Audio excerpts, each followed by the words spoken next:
Celebração do 10º mês do calendário positivista. Shakespeare e providência moral. Cartaz do busto de Shakespeare, conforme disponível na Igreja Positivista do Brasil, no Rio de Janeiro. O amor por princípio e a ordem por base, o progresso por fim.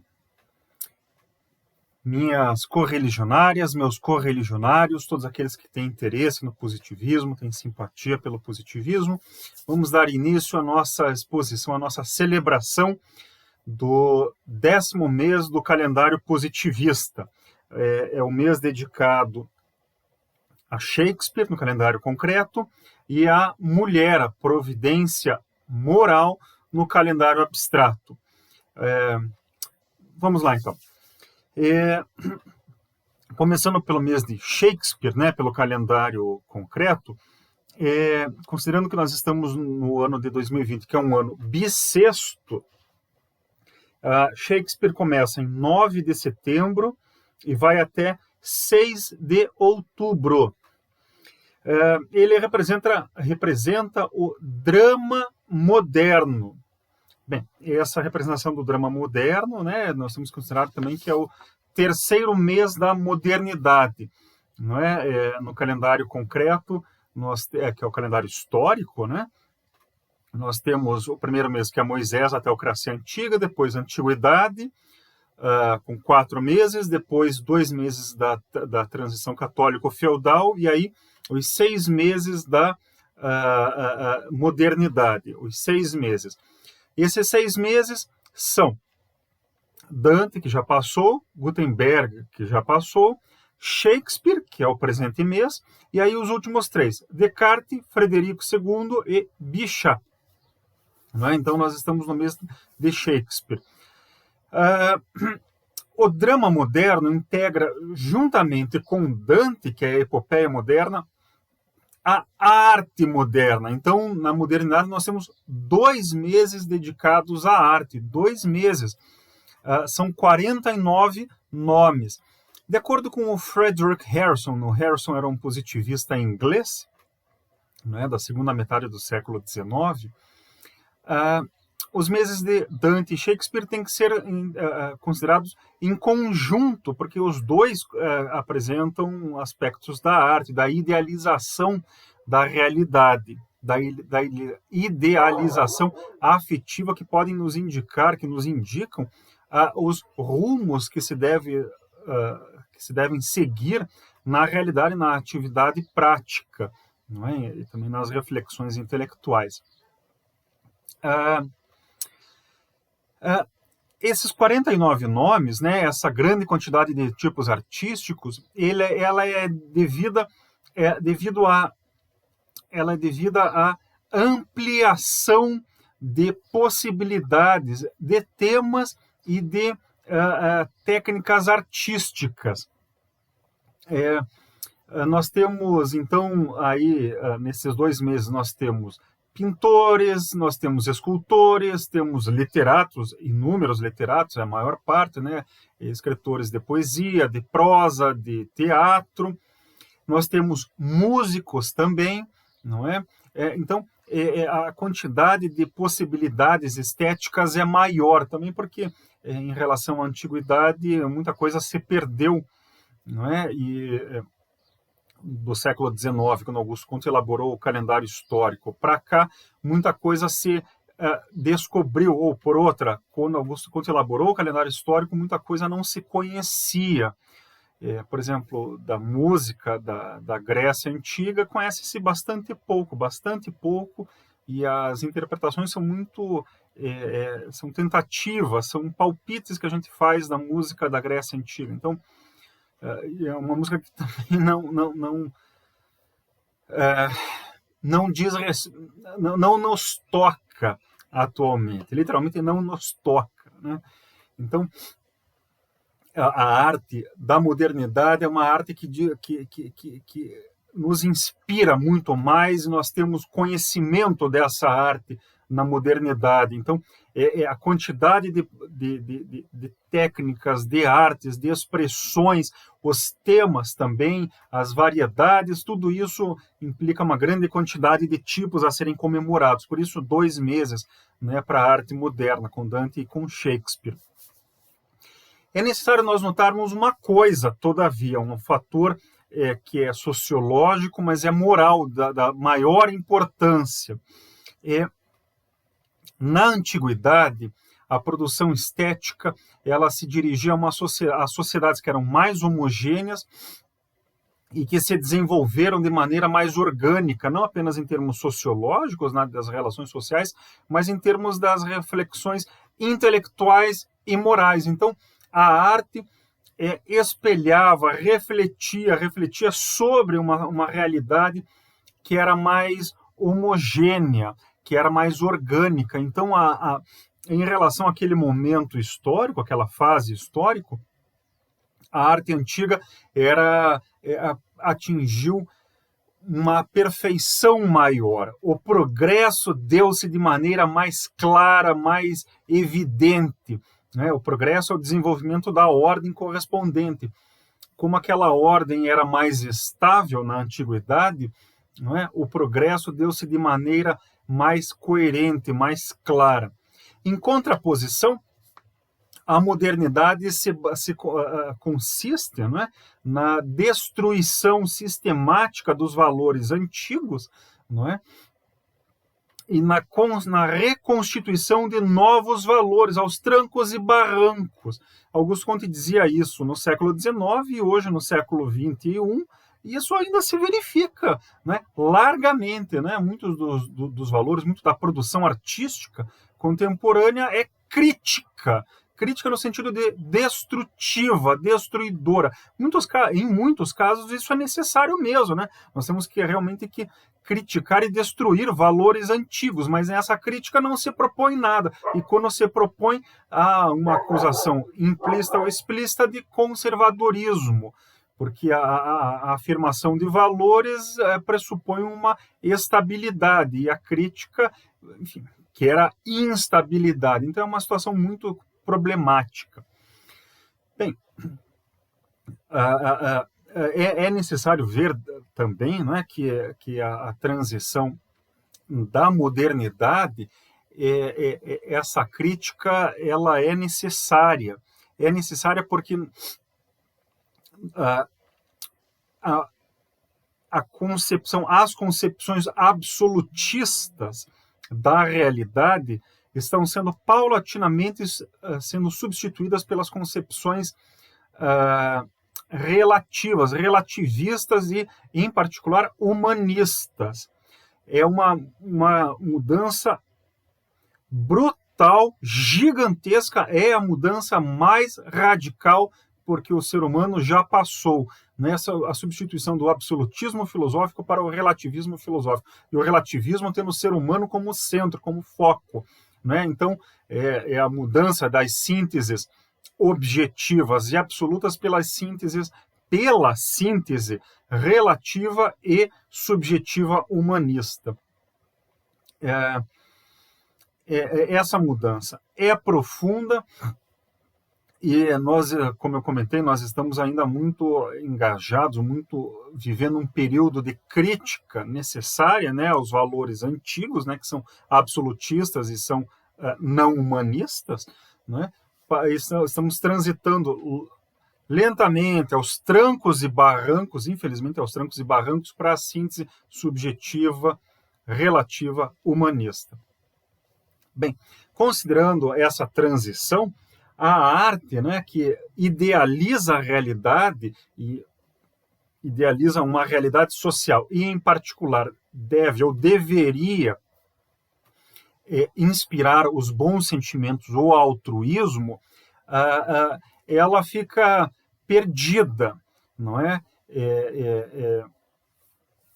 Bem, se ela fica perdida, então ela perde um pouco o foco. Então, a perfeição, por exemplo, né, atingida na antiguidade, não é atingida agora na modernidade. E se nós formos pensarmos bem, enquanto até o século XIX, até o final do século XIX, início do século XX, a arte realmente idealizava a realidade, estimulava os bons sentimentos, né? O romantismo é muito o estímulo dos sentimentos, dos bons sentimentos.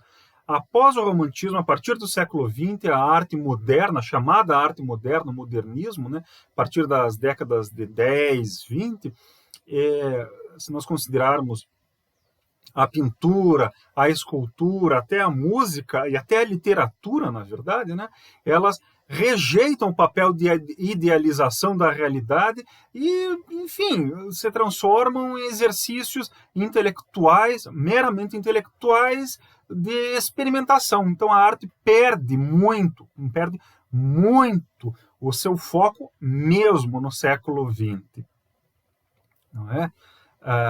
O que não quer dizer que não haja muitos artistas, poetas, pintores menos, escultores menos também, não é? Mas pelo menos muitos poetas, muitos romancistas e muitos músicos que tenham clareza que a arte busca idealizar a realidade e, em particular, estimular os nossos bons sentimentos, não é? Bem, feitas todas essas considerações, apresentados todos esses poréns, não é? O Harrison, né, ainda comentando o mês de Shakespeare, os meses de Dante e Shakespeare, observa que a modernidade apresenta um movimento mais contraditório, como eu comentei, não é? A destruição, a crítica dos valores antigos, do absolutismo, e uma afirmação complicada, né, dos valores relativistas, humanistas, subjetivistas, não é? Então há mais conflitos, os valores são muito menos aceitos, é o que caracteriza, né, a modernidade. Então a arte se torna menos capaz de idealizar a realidade, se torna menos capaz e até deseja não idealizar mais a realidade, né? E a arte se torna grotesca, a realidade se torna grotesca, né? A idealização, bem entendido, né? Mas, ao mesmo tempo, a arte se torna mais variada, né, em termos de temas e de técnicas, e se torna mais audaciosa, né, apresentando propostas mais audaciosas. Em muitos casos isso é bom, em muitos casos isso é ruim, porque a gente não tem mais a idealização do que é bom, mas a idealização do que é ruim, do que é grotesco, do que é disfuncional. Enfim, muitas pessoas consideram que isso é ótimo, que isso é bonito, né? Ver o grotesco, o feio, o medonho, etc, etc, etc. O distópico, como dizem, né? Bem, feitas essas considerações, que em certa medida são apenas a reafirmação do que dissemos quando celebramos o mês de Dante, vejamos aqui as características do mês de Shakespeare. Não vem nessas nossas celebrações, eu não me dedico a apresentar a vida dos dramaturgos ou não dos dramaturgos, né, dos chefes dos meses das semanas, né? Então não vou aqui apresentar um retrato da biografia de Shakespeare, não é? Mas importa notar qual é a filosofia, qual é a ideia que orienta o mês de Shakespeare em particular, né?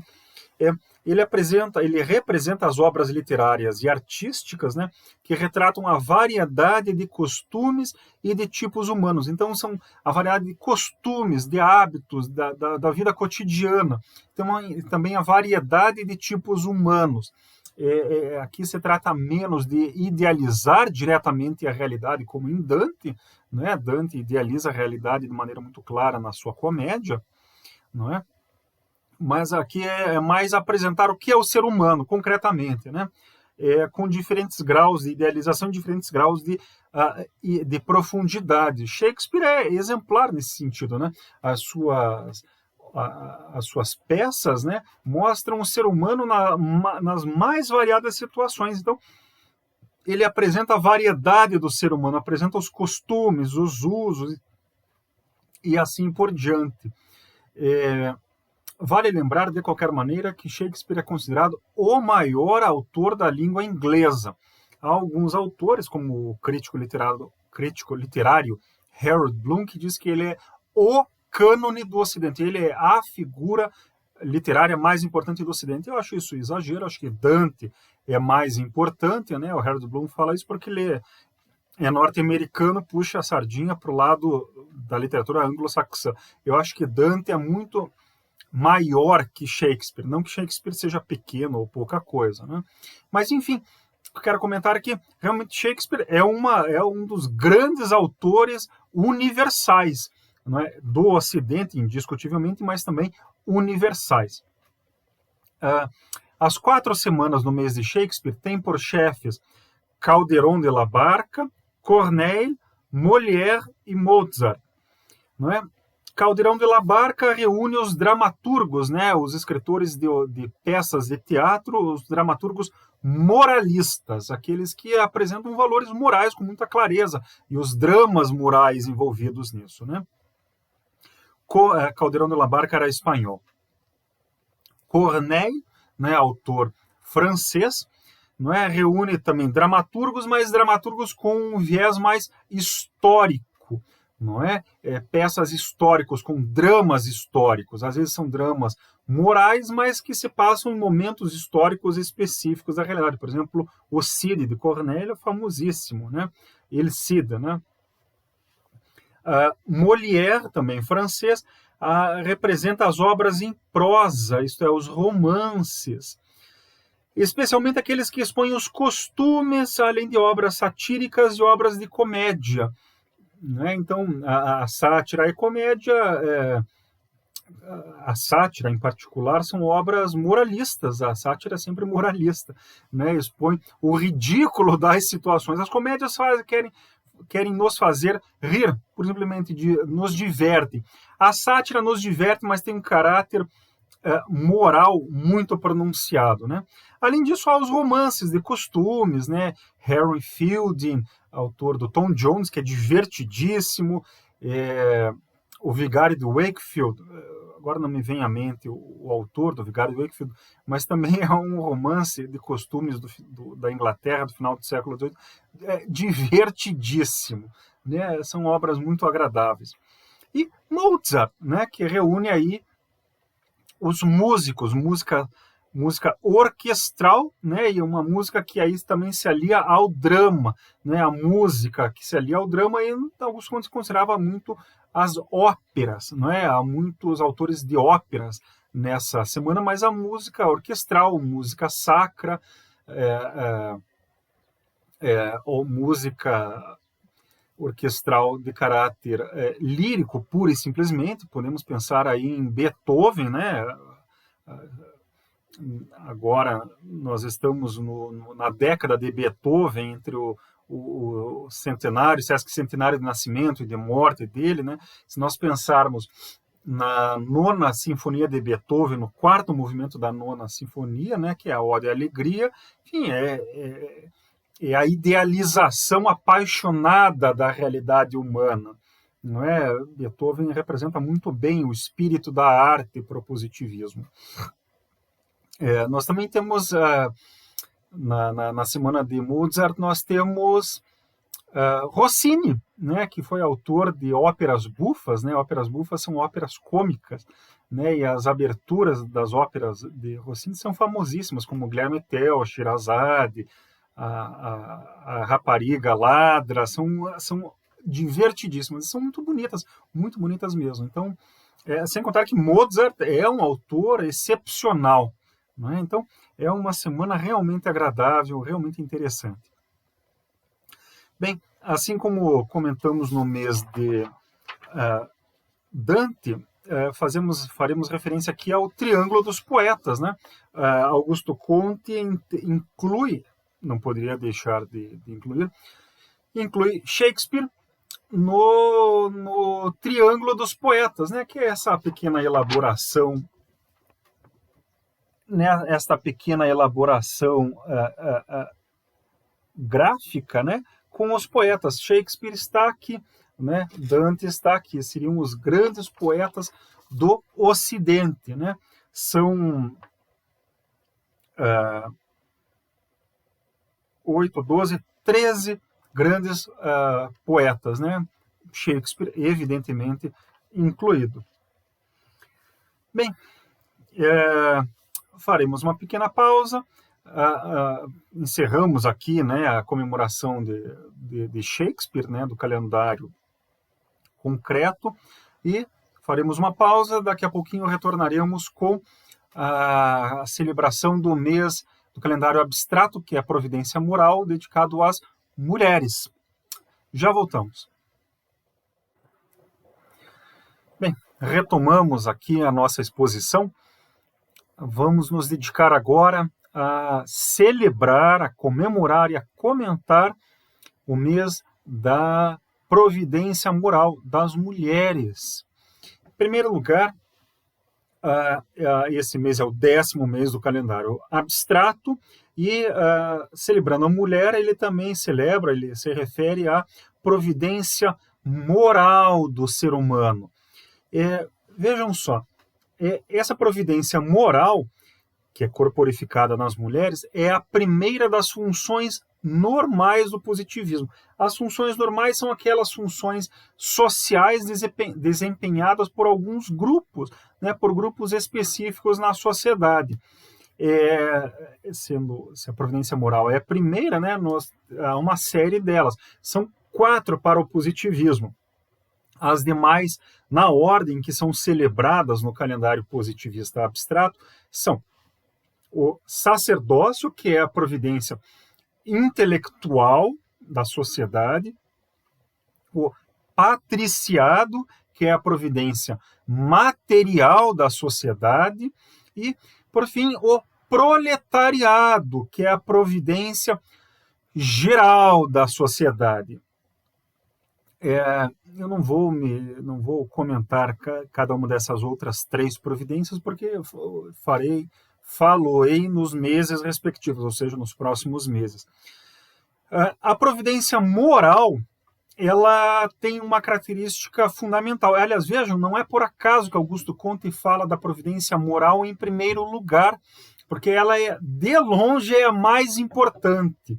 Ela é a primeira a ser citada porque é a mais importante. Não que as outras não sejam importantes, evidentemente são.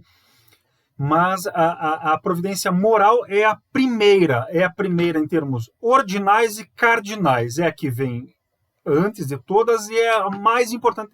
Ela está lá em cima. As outras vêm em seguida. Então temos a providência moral e aí o conjunto das outras 3 depois. A providência moral é a mais importante.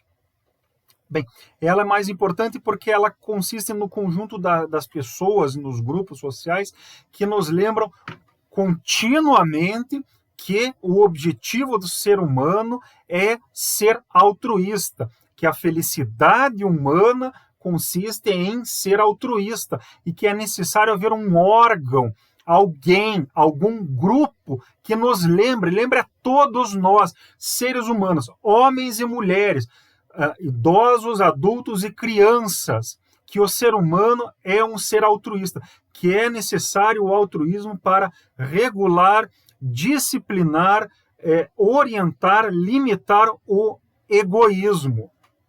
É necessário isso. O altruísmo ele se realiza na prática, não é? E ao longo da história, isso Augusto Comte diz, e evidencia e demonstra com provas históricas. Enfim, a história nos indica que o desenvolvimento histórico realiza o altruísmo, e que o altruísmo vai se realizando, vai comprimindo, vai orientando, regulando o egoísmo. Mas é necessário haver um órgão, alguém que nos diga, que nos force, que nos cobre continuamente que nós precisamos sempre ser altruístas, que nos digam, que nos deem o exemplo do altruísmo. Esse órgão é a providência moral, realizada em particular pelas mulheres. Então, para o positivismo, as mulheres são da maior importância. É uma função, é uma atuação, não há o que comentar. Vejam, desvalorizar as mulheres é desvalorizar o papel moral delas, é desvalorizar o papel de educação moral, de afirmação e reafirmação e exemplificação do altruísmo. Inversamente, simetricamente, afirmar que o ser humano, afirmar que desvalorizar o papel moralizante, moralizador, altruísta, né, de realização, de reafirmação do altruísmo, é desvalorizar as mulheres. E é desvalorizar o ser humano como um todo. É degradar o ser humano. Então, vejam, quando Augusto Comte afirma que as mulheres são a providência moral, e que a providência moral é corporificada nas mulheres, ele está afirmando e valorizando duas coisas que têm que ser afirmadas e valorizadas. O papel moral do ser humano e o papel da providência moral, por um lado, e por outro lado, o papel das mulheres. Isso tudo atualmente dá muita discussão. Não deveria dar, mas dá. O fato de dar muita discussão indica o quanto a nossa sociedade é problemática, está desregulada, está desmoralizada.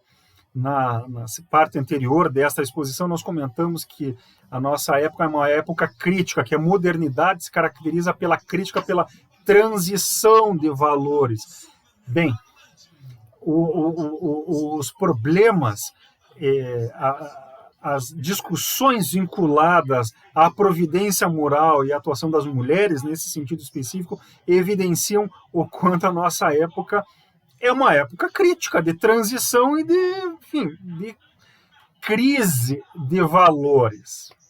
E, como eu comentei, isso dá muito pano para manga, né? Há muito o que comentar a esse respeito. Bem, a providência moral é o órgão, são as pessoas, são os grupos que nos dão exemplos contínuos de que o ser humano é afetivo, de que a origem das nossas ações são afetivas, são afetos, são interesses e afetos, e que nós temos que orientar nossas ações, nossos pensamentos em termos afetivos, de satisfação dessas afeições. Então, que nós temos sempre que viver para outrem, viver para os outros, não é? Outrem é uma palavra que significa outros, né?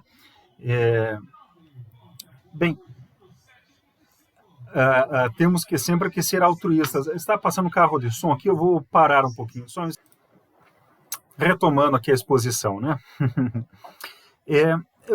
Vejam que interessante, há uma correspondência, uma homologia entre a providência moral das mulheres e a providência intelectual do sacerdócio. Esses dois tipos de providência lembram-nos continuamente de que o ser humano deve viver para outrem, deve ser altruísta. Mas, enquanto o sacerdócio realiza essa função principalmente no âmbito público, então tem uma atuação mais política, por assim dizer, a providência moral, as mulheres têm uma atuação principalmente doméstica, nas famílias. E isso é da maior importância, não é? Mais adiante eu vou comentar, bem, eu já estou comentando, né? As famílias são a célula da sociedade para Augusto Comte, mas elas, embora elas tenham autonomia, elas não têm, por assim dizer, soberania. Elas não são fechadas às influências externas, não é? A sociedade, de modo geral, a grande sociedade, tem que se beneficiar do que ocorre na família, mas a família tem que ser disciplinada pela grande sociedade. Em particular, a família não pode se fechar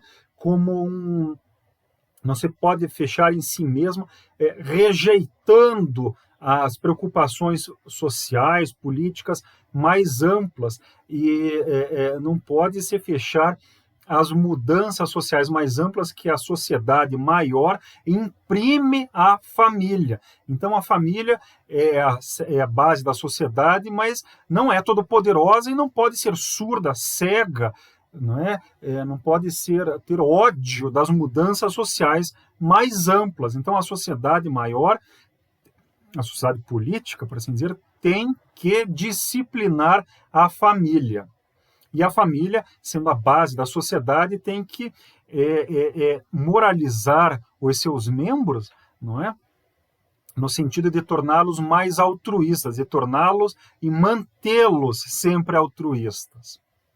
Então, a atuação doméstica das mulheres não pode ser desprezada. Não pode ser desprezada. E vejam só, se nós temos necessidade de órgãos que continuamente nos lembrem de que o ser humano é altruísta e que tem que ser altruísta, a ausência desse órgão deixa o altruísmo perdido. Sem um órgão que faça isso, sem um órgão que nos mantenha, nos faça e nos mantenha mais altruístas, ou simplesmente altruístas, o altruísmo não se realiza. Ou ele fica enfraquecido. Se o altruísmo fica enfraquecido, o egoísmo fica fortalecido. Estreiteza de vistas, mesquinhez, interesses de curto prazo, egoísmo desenfreado, etc., etc., são a consequência natural, não é quase que automática em muitos casos, da ausência de um órgão moralizador, de um órgão em favor do altruísmo. Olhem só como é que são as coisas, não é? Olhem como é que são as coisas. Depois temos corrupção, temos conflitos, temos violência, etc., etc., etc. Bem, a origem disso tudo, claro que está relacionado em muitos casos, à ausência de um órgão moralizador. Em muitos outros casos está ligado também à degradação do papel moralizador das famílias, não é? A degradação no sentido de que as mulheres são desrespeitadas mesmo, né? São vistas como escravas, semi-escravas, como procriadoras, etc., etc., etc., né? Então vejam como isso é problemático. Não deveria ser, mas é. Né? Bem, isso já nos conduz às relações entre homens e mulheres. Entre homens e mulheres, nós temos relações de igualdade, de superioridade e de inferioridade. Vejam só. Bem, homens e mulheres, como o ser humano, têm inteligência, sentimentos e atividade. As mulheres são mais afetivas que os homens. São mais afetivas, sim.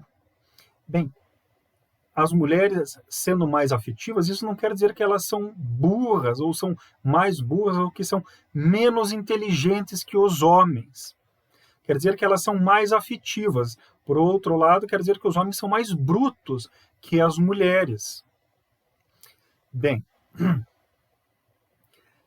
se as mulheres são mais afetivas, isso não quer dizer que elas são burras, ou que elas são mais burras, ou que elas são menos inteligentes. Quer dizer que elas são mais claras, mais diretas e mais facilmente altruístas que os homens. Quer dizer que elas são mais facilmente altruístas. Bem, se os homens são mais brutos, não quer dizer que os homens são brucutus ou que os homens não são altruístas. Quer dizer que nos homens o altruísmo exige mais esforços para se manifestar. Nas mulheres, o altruísmo exige menos esforços. Bem, como a origem, né, do ser humano é afetiva, como a realização do ser humano, o objetivo da vida é realizar os sentimentos, né? Então, como a origem e o objetivo da vida é realizar o altruísmo, portanto, a felicidade se consiste na realização, na satisfação do altruísmo, isso quer dizer que as mulheres são superiores aos homens,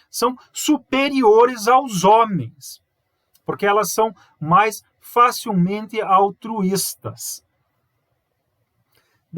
Em contraposição, os homens são fisicamente mais fortes, não é?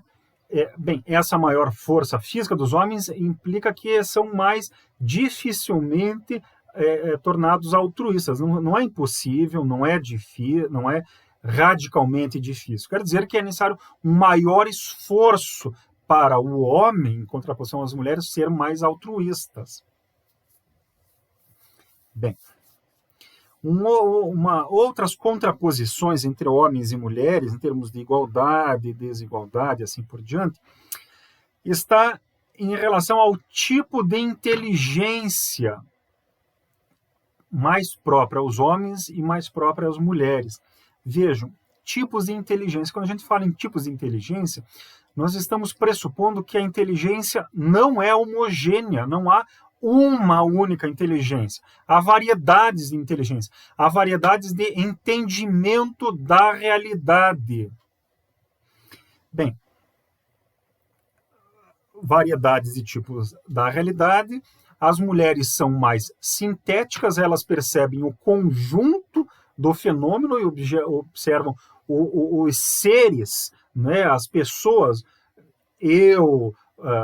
meus familiares, meus conhecidos, né, vem o conjunto dali, né, os vários elementos que interagem sobre cada ser, e vem o conjunto ali, né, tem uma visão de conjunto, ao passo que os homens são mais analíticos.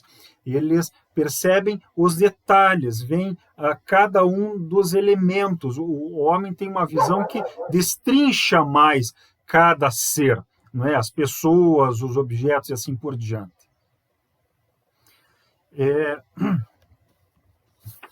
Assim, vejam, diferentes tipos de inteligência. Bem, as profissões têm diferentes atributos exigidos, né? Há profissões que exigem alguns atributos, outras profissões exigem outros atributos. Os homens tendem a se orientar para profissões, para atividades que são mais analíticas. As mulheres tendem a se orientar para profissões que são mais sintéticas.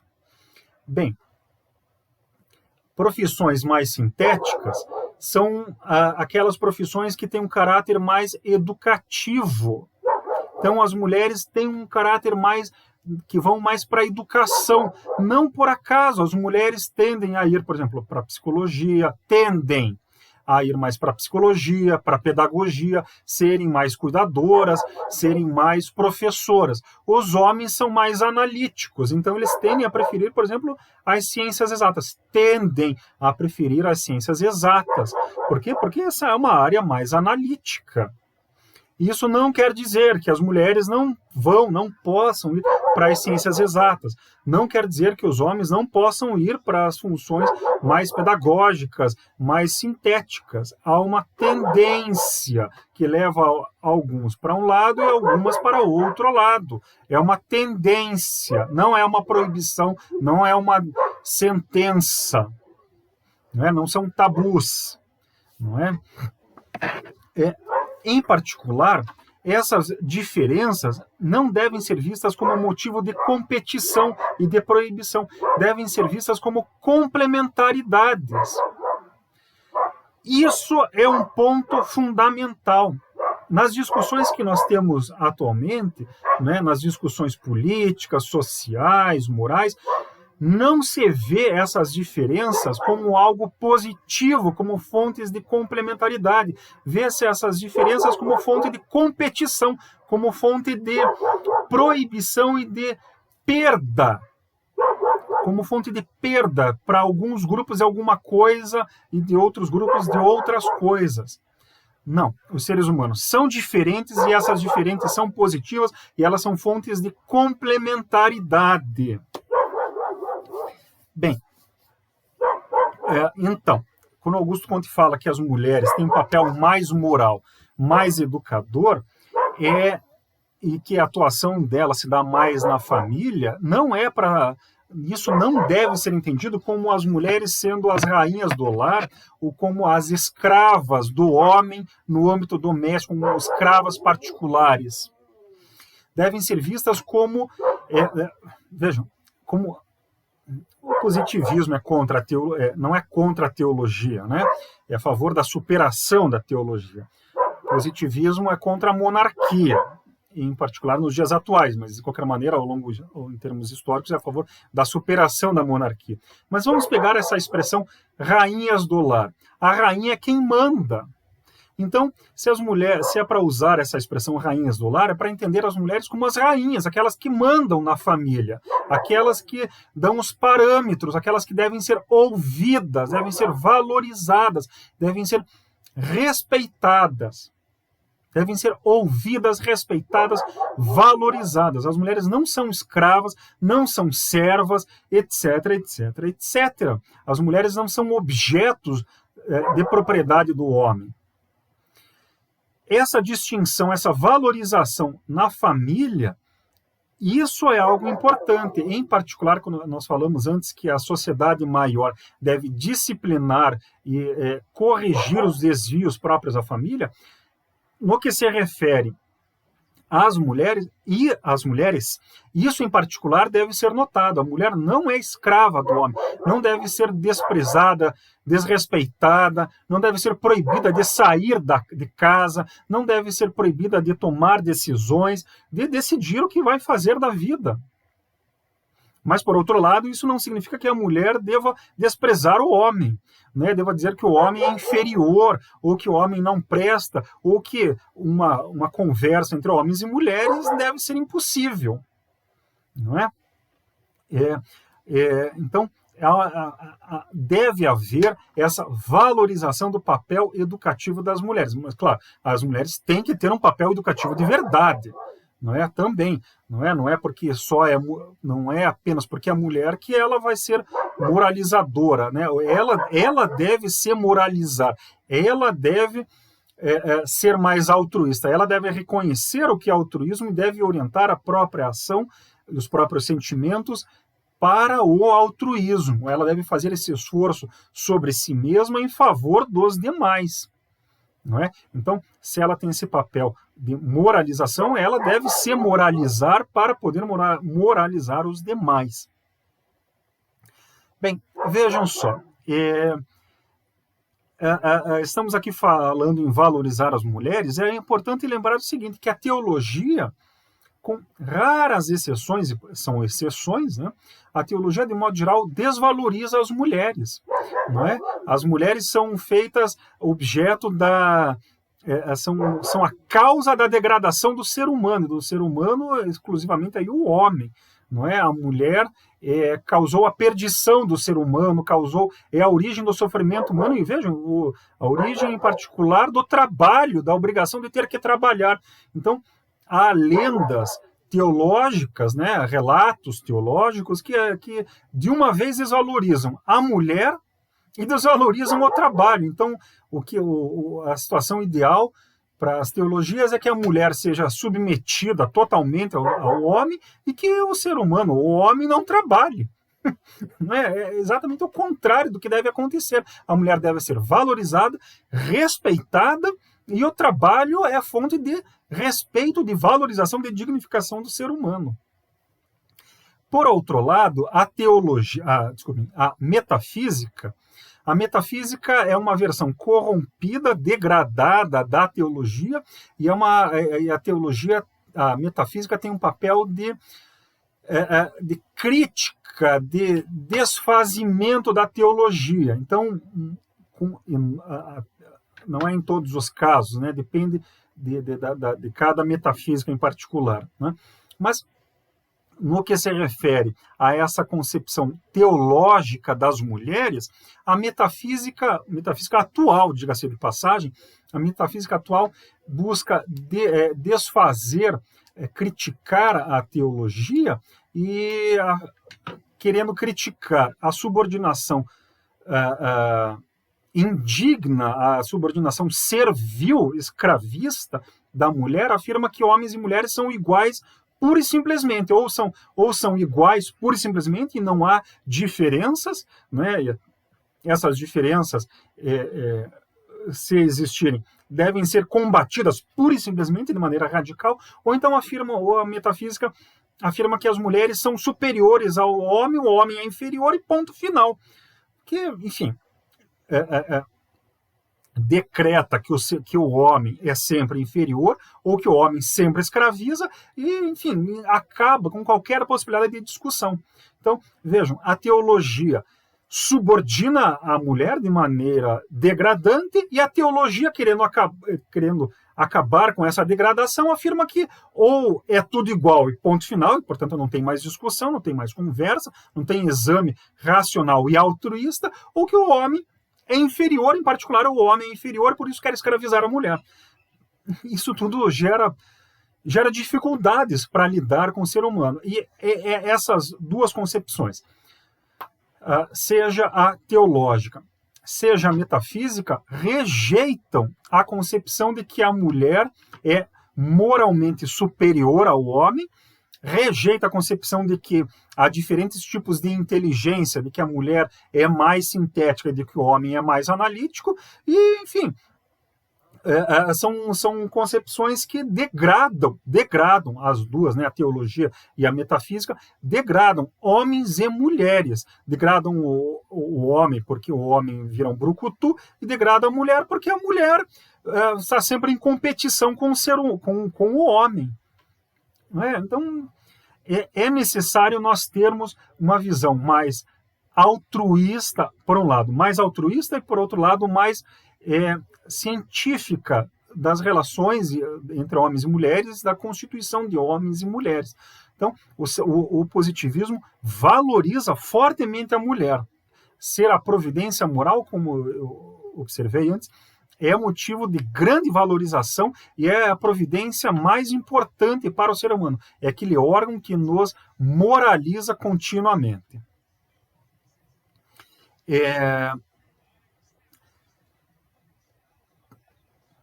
Já observei aqui que a mulher tem que ser respeitada, valorizada e tem que ser ouvida, os seus interesses, suas preocupações têm que ser ouvidas, não é?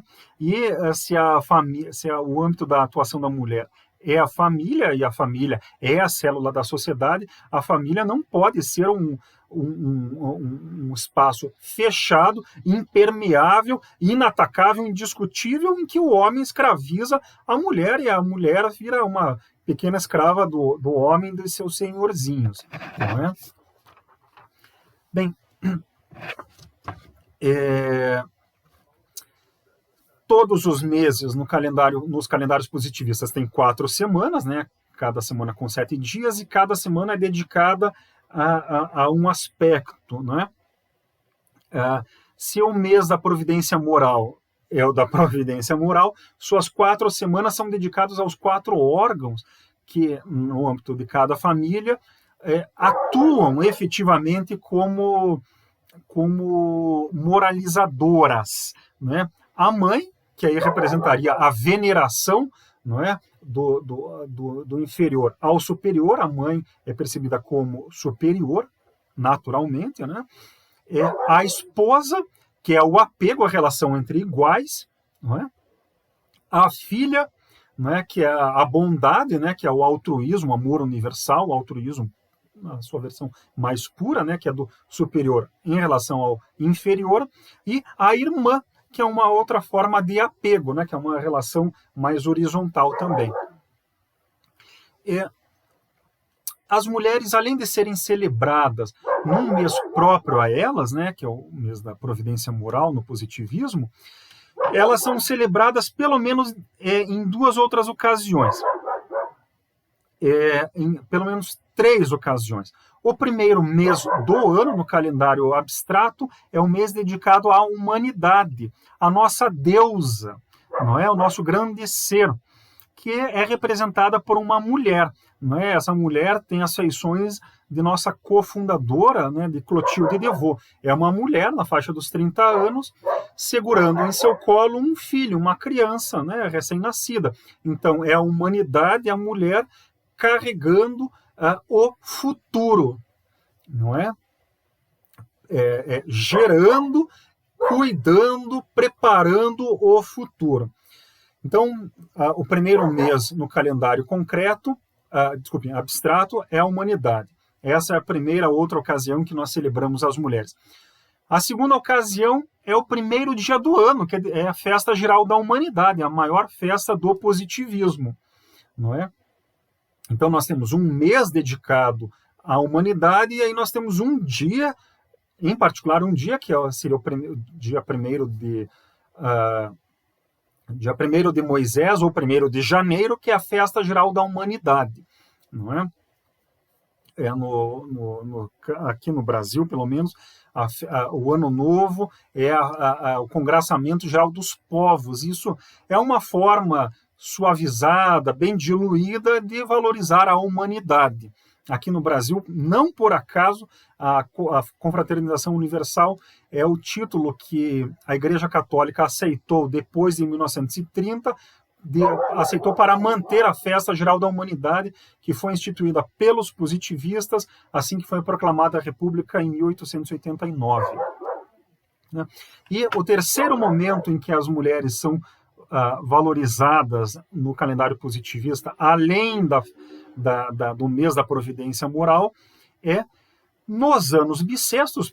Agora em 2020, no calendário júlio-gregoriano, é o último dia do ano, dia bissexto, em que é a Festa Geral das Mulheres Santas, daquelas mulheres que devem ser especialmente valorizadas por sua atuação junto ao ser humano, né? Então, o positivismo valoriza inúmeras vezes as mulheres e sua atuação moralizadora, sua função de idealização, de afirmação do altruísmo e assim por diante.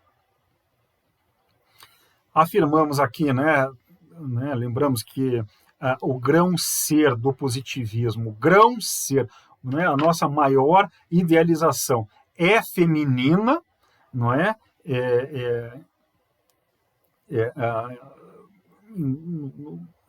Considerando os vários tipos de grão-seres, né, das várias religiões, o positivismo, se não for a única religião, é uma das únicas que afirma com todas as letras que é uma mulher, não é? A representação feminina, né, do grão-ser afirma claramente que é a melhor representação do altruísmo. No caso específico de Clotilde de Devaux, né, que são os traços de Clotilde que personificam nas pinturas, nas gravuras, nas esculturas a humanidade, Clotilde de Devaux era inicialmente percebida por Augusto Comte como sua esposa subjetiva. Mas Clotilde de Devaux morreu jovem, em 46, com 31 anos. A diferença de idade entre Clotilde e Augusto Comte era de 17 anos, né?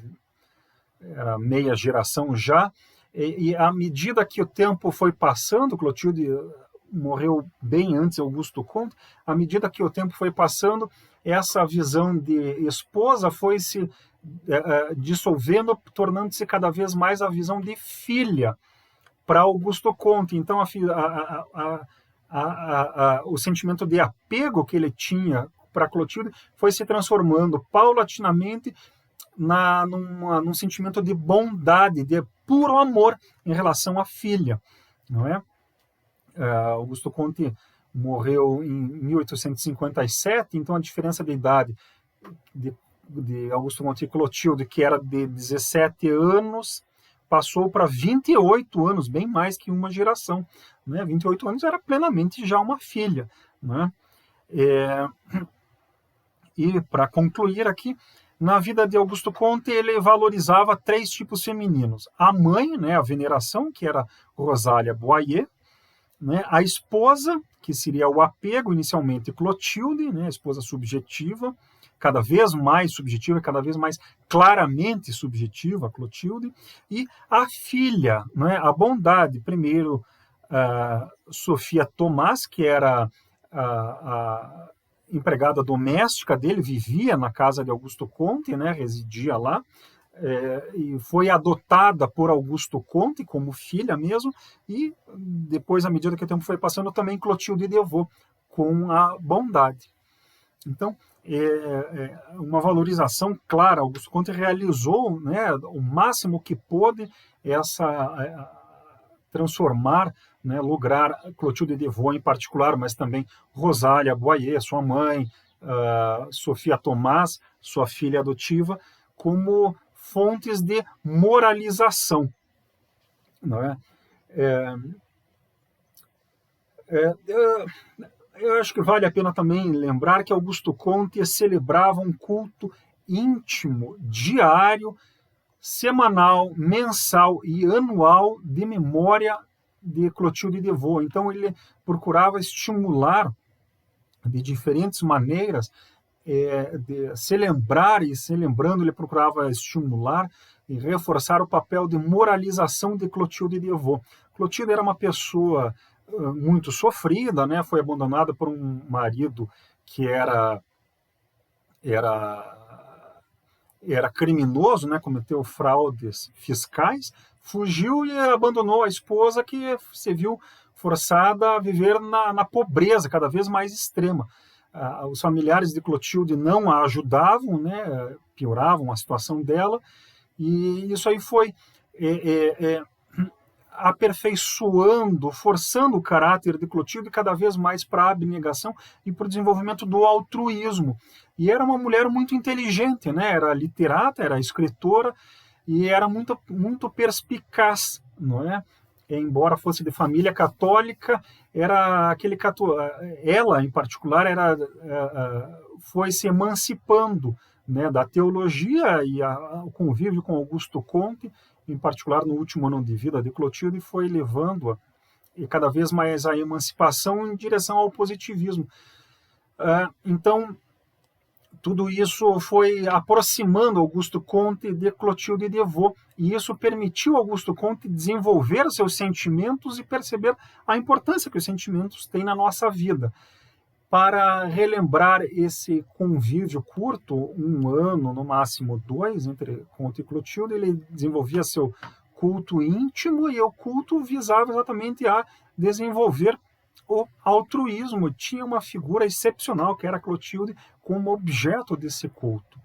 Não é? É por isso que Augusto Comte dizia sempre que Clotilde deveria ser vista como cofundadora do positivismo, por causa dessas suas características excepcionais de inteligência, de afetos, de caráter, né, da sua importância no desenvolvimento das ideias e, enfim, dos sentimentos próprios ao positivismo. Isso tudo é uma ilustração concreta, né, de como que a mulher pode ser, uma demonstração de como que a mulher pode ser a providência moral do ser humano. Bem, com isso terminamos a segunda parte da nossa celebração, né, dedicada ao mês do calendário abstrato do positivismo, o 10º mês. Geralmente nós teríamos uma terceira sessão nesta nossa celebração dedicada aos centenários, aos 50 comemorados neste mês, mas infelizmente, neste ano, nós não temos nenhuma celebração.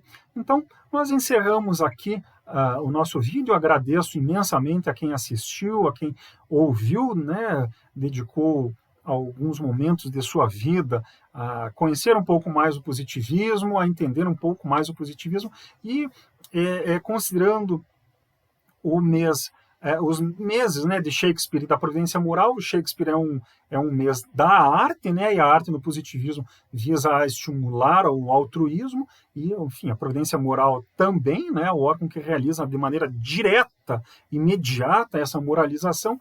Então, agradeço muito a quem dedicou alguns instantes de sua vida a entender a importância do altruísmo, os meios que nós utilizamos no positivismo para isso. Né? Então, concluindo com o nosso sinal, com a nossa fórmula sagrada: o amor por princípio e a ordem por base, o progresso por fim. Retrato de Shakespeare, conforme a ilustração mais famosa do dramaturgo. Pintura de Eduardo de Sá, a humanidade levando o futuro em seu colo. Capela da Humanidade em Paris, várias fotos, vários ângulos. Vista do interior da Igreja Positivista de Porto Alegre. Retrato de Clotilde Devaux. Mais um retrato de Clotilde Devaux, feito agora pelo artista Etex. Busto de Clotilde Devaux, executado pelo artista Décio Vilares. Medalhão com os perfis de Conte e Clotilde.